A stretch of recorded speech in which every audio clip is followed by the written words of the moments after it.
Բարև Դավիթ ջան, Ողջույն հուսով Սևակ ջան։ եմ, հուսով եմ լավ ես, բարև ձեզ սիրելի հանդիսատեսներ, դիտորդներ։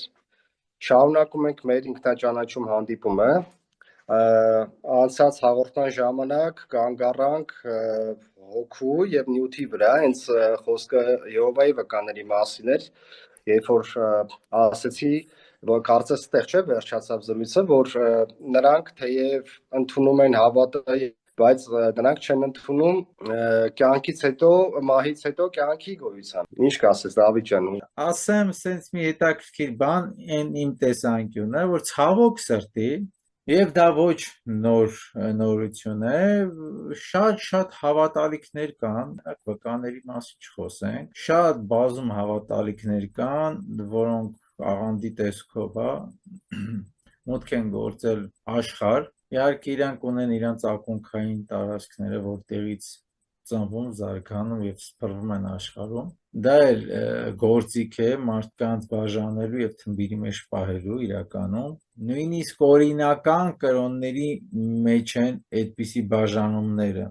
Անձամբ ինձ դա ցավ է պատճառում, որովհետեւ եթե քրիստոնյա ենք, ինչ կնշանակի կաթոլիկ, ուղղափառ, առաքելական բաժանումները, չնայած առաքելականին մի քիչ ըմբռնումով կարող եմ մոտենալ առանձնացնել զուտ այն պատճառով, որովհետև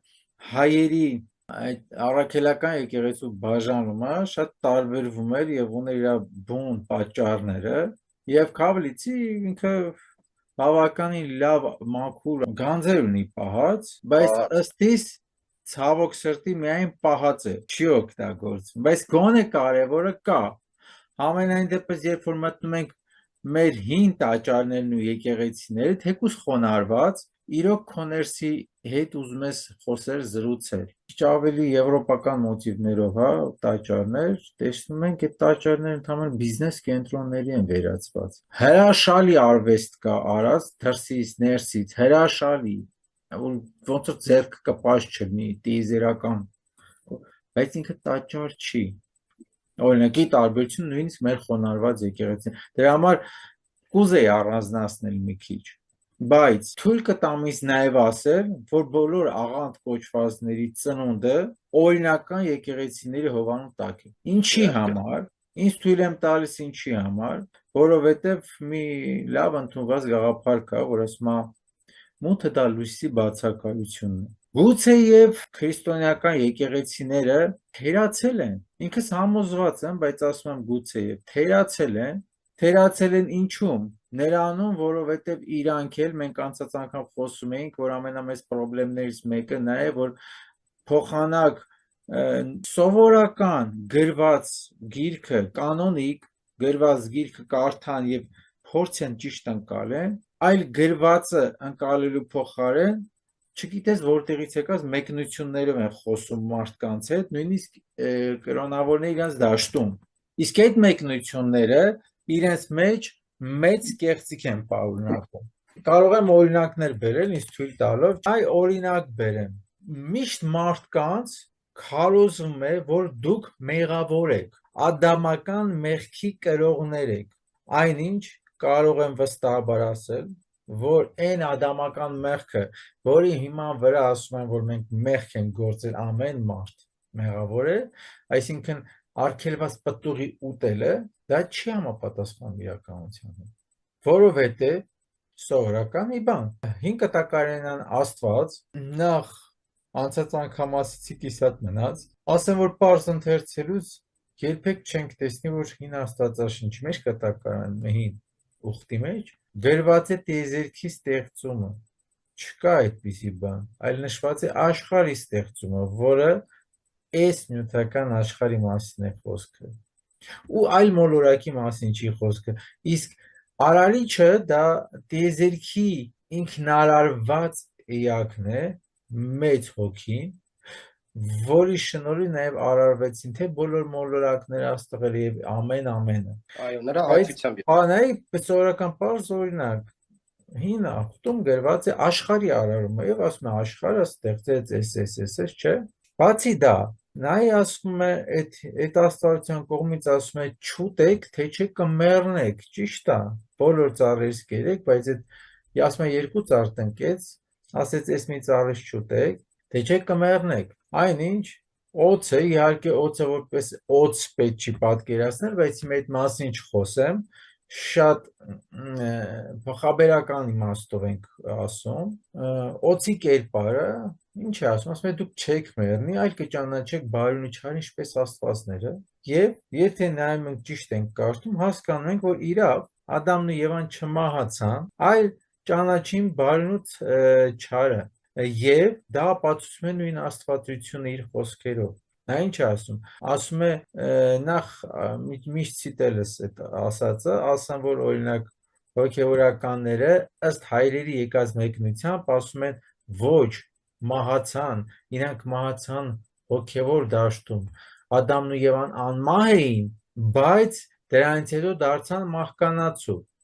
ասեմ, որ այդպես չի, եկեք վերցրեք, պարզ կարդացեք, իմ խոսքը մի լսեք, նայեք ընդեղ, հիմա ասեմ ինչու այդպես չի, պարզ գրված է, կարող եմ գիրքը բերել, հենց հիմա կարդալ, բայց անգիր կարող եմ ցիտել մի բառի տարբերությամբ,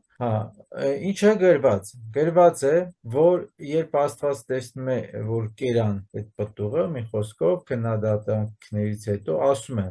ահա եւ մարդը կերավ եւ ճանաչեց բարին ու չարը ինչպես աստվածները։ Ստեղից հետևություն, որ բարին ու չարը դա աստվածների հասու գործողություն է, չէ՞, բարին ու չարը Գիտակցություն ճանաչել։ էր, այո, դա գիտակցության մակարդակ էր։ Միտեղ գրված ասում է ճանաչեց ինչպես աստվածները, միտեղ ասում է մեր պես ճանաչեց բարին ու չարը։ Ու ինչ է ասում, եթե ասում դիտարկենք այն, որ իրանք մահկանացու չէին եւ դարձան մահկանացու, ասեմ շարունակություն, ասվում է, ահա եւ իրանց հանեմ Եդեմի պարտեզից, որ հանկարծ չուտեն կենաց ծառից էլ ու հավիտյան կյանք չունենան։ Ստեղից հետևություն, եթե ասում է դուրս հանեմ, որ հանկարծ կենաց ծառից, որը ինքը հենց անմահության ծառն է, այսինքն անմահության ծառից չուտեն, որ անմահ չդառնան, դա նշանակում է, որ սենց թե հենց Եդեմում էլ մարդը իր վերջին ծնունդով արդեն մահկանացու էր։ Հակառակ դեպքում, եթե անմահ լիներ, կարիքը ո՞րն էր, որ տվյալ Աստված պետք է ասեր հանկարծ չուտեն, որ անմահ չդառնան։ Չկա կարիք։ Տես ինչ ուղղակի պետք է կարդալ։ Եթե լսում ենք մեկնություններին, մենք ընդունում ենք, որ ադամական մեղքը մեր վրա է եւ մենք ինչ քայլ անենք ինքներս մեղավոր ենք։ Դա կարևոր գործիք է, որովհետև եթե դիմացինդ իրան մեղավոր է զգում, դու կարողանում ես ապացուցել, որ ինքը մեղավոր է։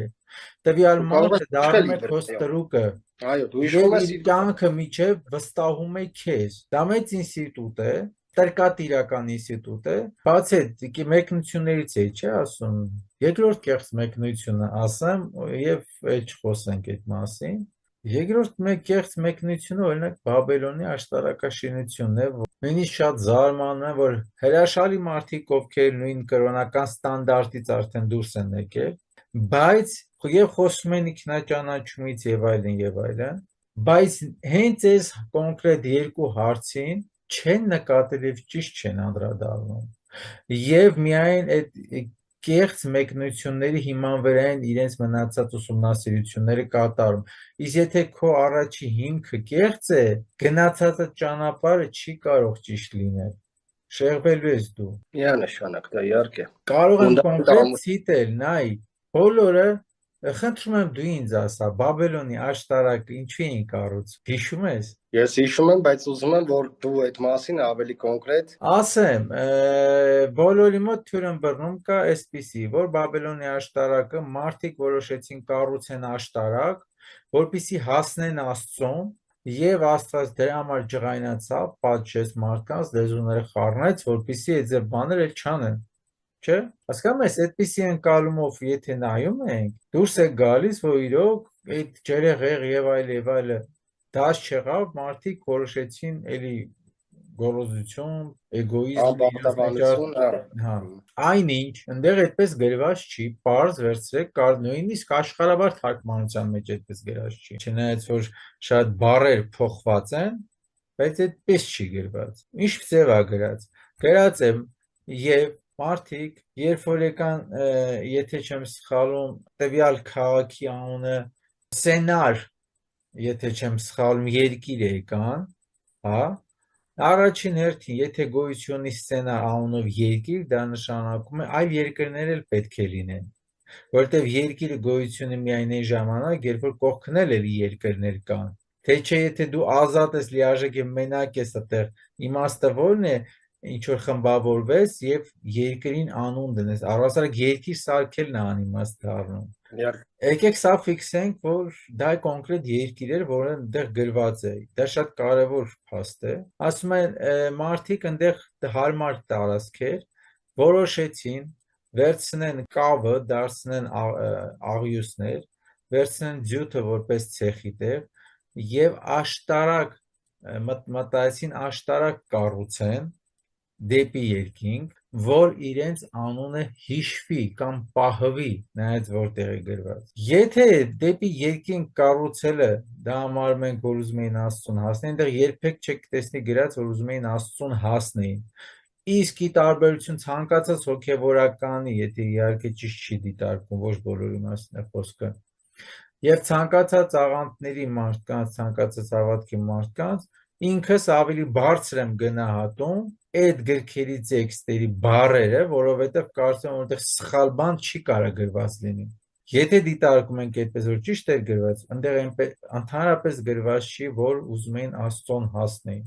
Ուրեմն եկեք հանենք մենք ընդմիշտ այդ գաղափարը։ Այնտեղ գրած է ուզում էին հասնեին երկինք։ Ուզում երկինք հասնելու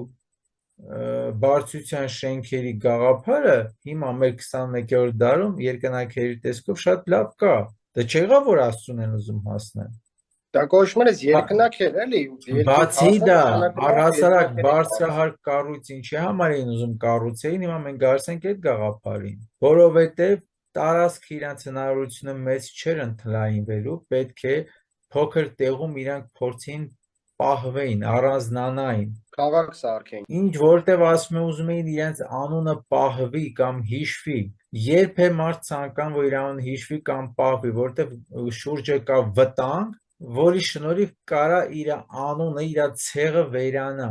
այսինքն իր սերունդը վերանա, իր սերունդը պահելու խնդիր կար դրված։ Հիմա հարց կառաջանա, ովքեր էին, որ պետք է Եվ հարցի պատասխանը գրված է։ Նախ միշտ դա էլ էր գրված, բայց այդ մասին հիմա չեմ միշտ թույլ տա խոսել,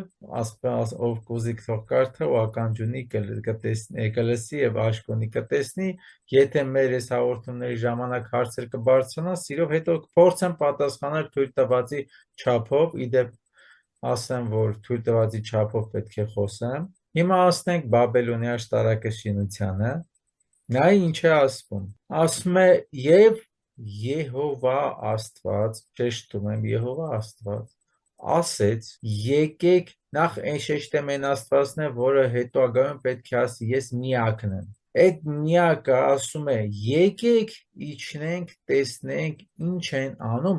մարդու որդիները։ Հիմա հարց, ում էր ասում եկեք իջնենք, եթե ինքը մենակ էր։ Եվ եթե նա Աստված էր, արդյոք տեղյակ չէր, որ պետք է իջներ, որ տեսներ։ Բացի դա, ամենուր պետք է լիներ։ Բացի դա է ուզում ասել, եթե ինքը իրոք արարիչն է, արարիչ է Հիսուսի ներկայացրած, ամեն ինչ եւ ամենտեղ եւ ամենուր, այսինքն եթե ամենտեղ եւ ամենուր ես, կարիք չունես ինչ որ տեղ գնալ տեսնելու։ Դու պետք է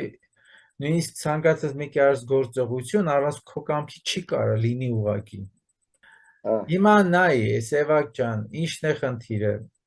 Գրված է. տեսնենք ինչ են անում մարդու որդիները։ Եթե դու բոլորի հայրն ես, ինչու ես առանձնացնում եւ ասում մարդու որդիները, չես ասում տեսնեմ ինչ են անում իմ զավակները։ Ստեղից հետևություն մարդու որդիները ամենևին կապ չունեին քո զավակների հետ։ Որպես ապացույց, հուշեմ, Հիսուսը ինքն իրեն կոչում էր մարդու որդի։ Հավատացնում եմ ամենևին նկատի չունենալով մարմնական մարդուն, ոնց որ ներկայացնում են շատ դաշտերում, չշեշտեմ ովքեր, իսկ որ մարդունի նկատի ունեին, թույլ տուր հիմա չխոսեմ այդ մասին, որովհետև մի հուշում կանեմ, որ մարդը ամենևին այս նյութական մարմինի չի, այլ այն հոգի կոչվածը մարդու մի փոքրիկ մասնիկն է, որը կոչվում է հենց արարչական մասնիկ։ Դա հուշում թող լինի։ Մարդ բառը առհասարակ մենք ինքներս մեզ որ մարդ ենք ասում, շատ ծամծամված բառ է, բայց ինքը իրական շատ հզոր բառ է իրանից ներկայացնում, որը չի կարելի ուղղակի անիմաստ տեղը ասել։ Էժանացնել պետք չի։ Այո։ Ասում է իջնենք տեսնենք ինչ են անում մարդու որդիները, եւ իջան, տեսան եւ ասեց. եկեք խառնենք անոնց լեզուները, որ մեկ-մեկու չհասկանա եւ ցրվեն աշխարհով մեկ, որ իրանց բռնած գործը չկատարվի եւ մի խոսքով գիտենք ինչ եղավ։ Իսկ ումից էին ուզում պահվեին հենց մարդու որդիները։ Եթե ասում ենք մարդու որդիները, դա նշանակում է այնտեղ ուրիշ որդիներ էլ կային, ինչպես եւ հիշեցնեմ, որ սկզբից ուշադրություն ներկայացրեցի, որ տվյալ երկրից բացի ուրիշ երկրներ պետք է լինեին։ Այսինքն այլ էակներ կային, որոնց մասին խոսում էին Նոյից հետո, երբ որ ասում են Աստծո որդիները որոշեցին մարդկանց կրթության առնել, որոնցից ծնվեցին հսկաներ եւ այլ կերպարներ, չէ՞, Նեֆիլիմներ, այո։ ապրես։ Եվ դրա մասին հետո չի շարունակում։ Այսինքն այլ որդիներ, այլ էակներ կային մարդկային կերպարով գուցե, որոնց մասին նույն Հիսուսն ասում է. «Պետք չի վախենալ սորական գայլերից, այլ վախեցեք այն գայլերից, որոնք գառան մորթի են հագնում»։ Այսինքն փորձենք հասկանալ ինչի մասին է խոսքը։ Դե դրան տրվեց նաև այլ մեկնություններ, իբր աղանդավորներին են նրանք կոչում, որ կգան Հիսուսի անունով կքարոզեն, բայց հափշտակող գայլեր են, բայց Քրիստոսը միշտ խոսում էր այլաբանական նաև իմաստներով եւ առակներով, հետո այնտեղ միտեղ էլ ասում մարգարիտները այդ խոսերի առաջ մինետի։ Քրիստոսի բարոյականությունը էթիկան թույլ չէր տալա մարդու խոս համարել, եւ որտեւ ինքը ասում էր մի դատի, որ չդատվես։ Հետևաբար ինքը միացե դրույթ է բերում, շատ նուրբ կարմիր թելով սենց անցնում է, էլի շատ նուրբ, որ մենք հասկանանք, որ այո, նաև կան մարդիկ, որոնք արտաքնապես մարդու նման են, բայց նրանց մեջ կա խոզի էվոլյուցիոն այդ կերպարանքը, որ նրանք մարդու մարմնով խոզեր են։ Այո, եւ կան, մենք ունեցել ենք այդ դիցաբանության մեջ կենտավրոսի նաև տեսքով, չէ, այծի տեսքով մարդիկ են եղել սինխրոն, բայց հետո փոխվել է էվոլյուցիան, այո, տարբեր ձևերի մարդիկ կան այստեղ։ Սևակ ջան, ինչ վերաբերում է խոզին, պատահական չի, որ հենց խոզի օրինակն է բերում։ Եթե կցանկանաս, քանզի այս հատվածով ուզում էի ավարտել այս մասը, ուղղակի մեկնությունների, սխալ մեկնությունների պատճառով սխալ ընկալումների ապացույցն էի ուզում բերեի, ըստ իս նորից պետք է խնդրեմ հանդիսատեսին, որ կարող են ընկալել սա ամենը որպես իմ սեփական կարծիք զուտ, չնայած ինքը սա իմը չի, ընդամենը կարելի է, եթե կարդում ենք, կարդալ, պարզ եւ փորձել տողատակերը տեսնել, կհասկանանք։ Ինչ վերաբերում է խոզի կերպարին, պատահական չի, որ խոզի օրինակով է բերում, խոզը ամենևին կապ չունի դիվահարների կամ լավ մեր իմացած դիվահանության հետ։ Պատահական չի, որ նույն իսլամում կամ հուդայիզմում խոզ չեն ուտում, քրիստոնեությունն էլ առհասարակ արգելում է խոզ ուտելը, շատ ուժեղ արգելված է, բայց դե քրիստոնեությունը համարվելով ամենազատ կրոն, գիտես, քրիստոնեության մեջ ամեն ինչ թույլատրելի է, սկսած խոզ ուտելուց վերջացրած խոզի օրինակով եւ դևերին ուղարկելով դեպի խոզերը, դրանք ամենք ունեն շատ թաքնագիտական պատասխան, որի մասին հետո կարելի է խոսել, ընդամենը ցանկանում եմ ասել, որ կոնկրետ պատասխան ունի եւ ամենևին կապ չունի այն պատասխանի հետ, որ ասում են խոզը նրա համար չի կարելի ուտել, որովհետեւ դևերին ուղարկես խոզերի մեջ ու խոզերը համարվում են դիվահարված։ Ոչ, դրանից առաջ եթե նայենք, նաեւ պետք է հասկանանք ինչու հենց խոզերի մեջ ուղարկվեց դևը կամ դևերը։ Նո դա այլաբանական իմաստ է, իրականում ասեմ դա այն պատասխաններից է, որը այլաբանությունից բացի անմիջապես գիտակարորեն ապացուցված փաստ է։ Չէ, տեսարանն եմ ասում այլաբանականը, տեսարանը։ Ես չեմ կարծում, որ նման բան Քրիստոսը արել է, Բայց այնուամենայնիվ դա պետք էր նաև որ դա այդ կենթանին չուտելու համար Թեկուզ այլաբանորեն էլ եթե չնայենք, բառացի նայենք, որ ինքս չեմ էլ շղթում, որ այդպիսի բան եղել է, որովհետև դա շատ նորմալ երևույթ է, երբ որ ասեմ պատճառը որն էր այդ խոզերի մեջ ուղարկելու, ավելին կարելի կլինի, կամ առասարակ խոզի գաղափարը մի փոքր քննարկենք, ուղղակի մեր ժամանակը գուցե թույլ չտա արդեն այդ ամենի մասին խոսել։ Դրա համար թող այս անգամվա մեր հանդիպումը լիներ հենց այդ մասով, որ այդ բոլոր խեղումների մեծ պատճառը հենց սխալ մեկնություններով այն մարդկանց, ովքեր վստահում են, կուրորեն վստահում են հոգևորականներին, աղանդավոր հայրերին եւ այլն, սովորական մարդկանց, մեզ էլ պետք չի վստահել կուրորեն, պետքա գիտակցված գնալ, փնտրել, այսքան օրինակ բերեցի, բացել, կարդալ,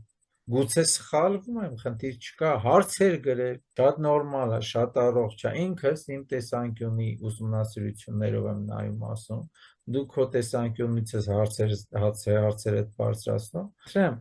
մենք զրուցում ենք ինչ-որ մի արթնություն գալու համար, հա, գուցե եւ ընթացքում մենք էլ ինչ-որ նորից բաներ բացահայտենք, որտեղ այնպես չի, որ բացահայտել ենք ամեն ու վերջ, բայց շատ կարևոր է հասկանալ այն պատճառը, որ մենք ինչի համարենք այս օրին, թեկուզ այդ քո սկզբից զրույցի ժամանակ ինչա կատարվում այդ աղանդավորական դաշտերում, ամենևին չեն էլ հետաքրքրում անձամբին, թե իրանք ինչ են մտածում հոգին մահից հետո ուր է գնում կամ ուր է մնում, որովհետև սկի այս մեր նյութական կյանքը չեն